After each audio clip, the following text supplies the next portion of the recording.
So when you look at Zerodha numbers, the numbers are here with me in a chart. The company's numbers which are available start from 2013-14. Till then the number is not even visible, and then it went up a little in 2017. It stayed there till 2019. It was way below, not way below, but definitely below 5,000 per month, 5,000 unique accounts opened per month.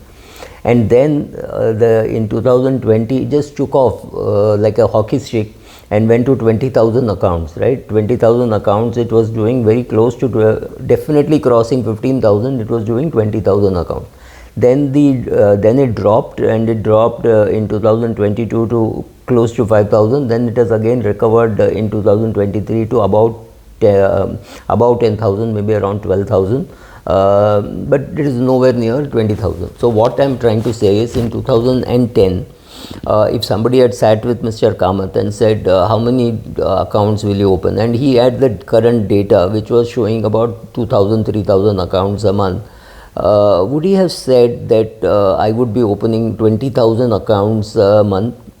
I'm surprised and very, very happy that he created that kind of infrastructure to handle that kind of volume, because when you're opening 2,000 accounts as a shoestring entrepreneur, you don't want to create capacity for 4,000 also. You're saying, oh God, should I add, what happens next month if it is not 2,000? You're very scared. We are very scared, and we are very pessimistic. So, right. So, to create infrastructure to handle 20,000 accounts is not easy, but he thought about it. Somebody thought about it. Whether it was him, I mean, I can give the full credit to him, but it could have been somebody else who said, look, we might open 4,000, 5,000, let us be prepared for more. Somebody in his ops could force him to create that kind of backend which is required to open that many accounts. Have the number of accounts opened fallen now? Yes, of course it has fallen. Would have anybody else thought of this kind of jump? I doubt whether Mr. Kamath also thought of this kind of jump. It is easy now to say, oh, people were sitting at home, they had nothing to do. But at a time when the whole world is worried whether the world will exist, to think that your business will grow 10 times, it's not just 10%, it is 10 times. It requires tremendous amount of optimism. Why are we not so optimistic? I don't know. We are more pessimistic. Typically, when a person says, I want to retire, his wife or somebody will say, what about medical expenses? The way we exaggerate medical expenses is pretty shocking. My father died at the age of 89 5 years ago, and his medical expenses was just nothing which we could not meet from the day-to-day, from the bank account. I never had to sell some shares or anything of that effect, right? Just from his dividend income he could live. And in the last month or two, maybe he would have spent about a lakh per month. That's about it. But the way people exaggerate, people with 10 crores say, but what about medical expenses? I don't know why we are so pessimistic. I think most people that I know who have more than what they need and who believe in the 4% withdrawal may not withdraw even 4%, and I think by the time they are ending their lives, maybe they would have 4x their capital and not have to worry at all about this 4% rule.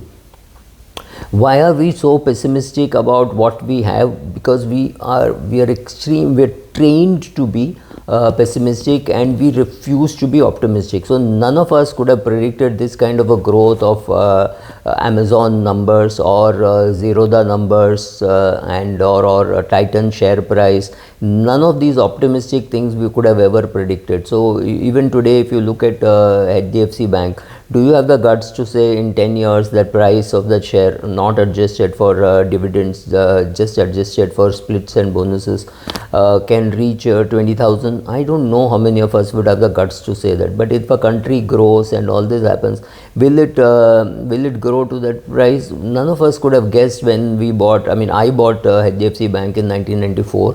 at 40 rupees, right? I mean, I got some shares thanks to my holding in HDFC Limited at 10 rupees, but I bought most of it at 40 rupees in 1994, 95, whenever the IPO happened, and I've been holding on till since then, right? So it is not to say that I have not sold any share at all. I may have sold some shares, but mostly, largely, it is left untouched. Could I have predicted this kind of a 25% CAGR or a 30% CAGR including dividends? No way, no way I could have.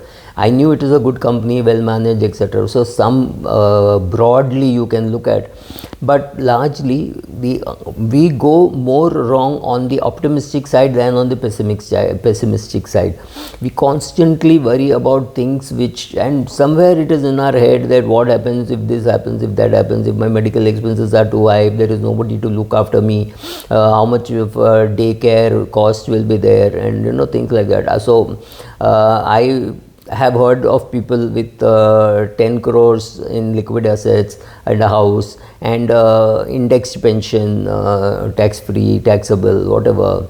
In case you are wondering whether indexed pensions are there people who are getting indexed pensions tax free? Yes, there are. Mostly from the armed forces.